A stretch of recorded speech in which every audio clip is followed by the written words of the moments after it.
जय श्री कृष्ण। नमस्कार सभी हरि भक्तों को। आज इस वीडियो में एक साधु और एक वैश्या की कथा सुनाने जा रहे हैं। कैसे वर्षों की तपस्या एक साधु की कुछ ही दिनों में नष्ट हो गई और उसे यम के लोक नरक में जाना पड़ा, और जो वैश्या थी वो श्री हरि के लोक को गई। कैसे जानेंगे इस कथा से, सुनिए। प्राचीन काल की बात है। एक समय एक साधु महात्मा कई वर्षों से वन में तपस्या में लगे रहे। वन के कंदमूल फलहार खाकर वह जीवन चलाते थे। कभी निराहार रहते तो कभी बिना जल के भगवान श्री हरि के ध्यान में तत्पर रहते थे। इस तरह उसके जीवन के कई वर्ष व्यतीत हो गए। वह साधु जब उसकी तपस्या पूर्ण हो गई तब एक दिन वह घूमते घूमते एक नगर में पहुँचे। वहाँ उस नगर में उसने एक पर्णकुटी बना ली और वहाँ रहने लगे। पर वहीं उसकी कुटिया के सामने एक वैश्या का घर था।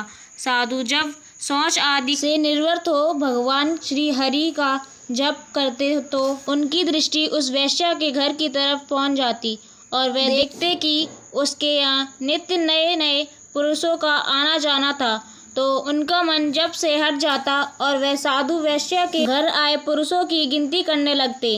वैश्या के यहाँ जितने भी पुरुष आते वह साधु मिट्टी के ढेले को इकट्ठे करने लगे कि आज इतने आए, कल इतने आए। वैश्या के यहाँ जितने भी पुरुष आते तो उतने ही ढेले गिन गिन कर इकट्ठा करने लगे। अब तो उस साधु का मन ना तो पूजा पाठ में लगता और ना ही भगवान की जप में लगता और ना श्री हरि का ध्यान करता। वह साधु तो वैश्या के घर आए पुरुषों की गिनती करते रहने के कारण वह अपने धर्म मार्ग से हट गया। उसके मन में भगवान के ध्यान की जगह उस वैश्या का ही ध्यान रहता कि आज इसके यहाँ इतने आए और कल इतने आएंगे। इस तरह धीरे धीरे समय बीतता गया। एक दिन वैश्या ने जब उस साधु की कुटिया देखी तो विचार किया कि मैं कितनी पापिन हूँ, अधर्मी हूँ। मेरे घर के सामने साधु महात्मा की कुटिया है और मैं ऐसे नीच कर्मों में लगी रहती हूँ।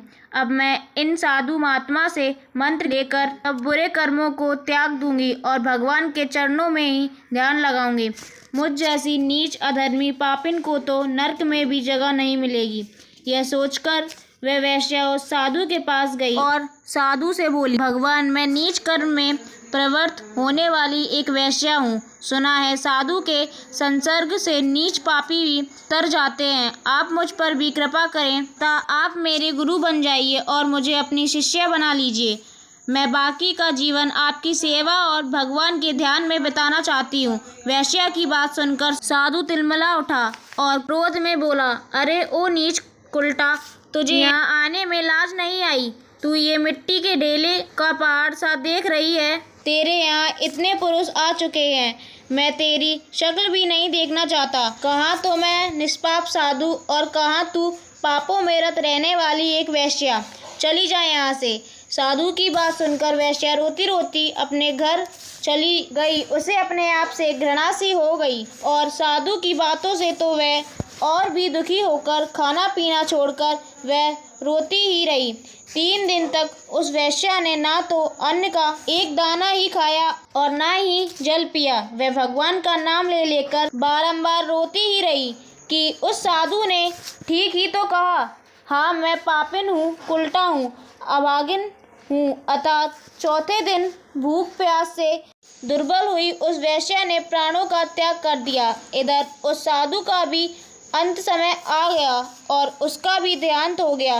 वैश्या को लेने के लिए भगवान श्री हरि के पार्षद आए और विमान पर बिठा लिया, क्योंकि अंत समय में 3 दिन भूखे प्यासे रहकर वैश्या ने सिर्फ भगवान का ही चिंतन किया था और चिंतन करते करते ही उसने प्राणों का त्याग किया। इधर उस साधु के पास यमराज के दूत आए। साधु की आत्मा ने उन दूतों से कहा, अरे मैंने तो सारी जीवन भगवान के ध्यान तप पूजा पाठ में ही लगाया, तुम लोग शायद मार्ग भूल गए हो।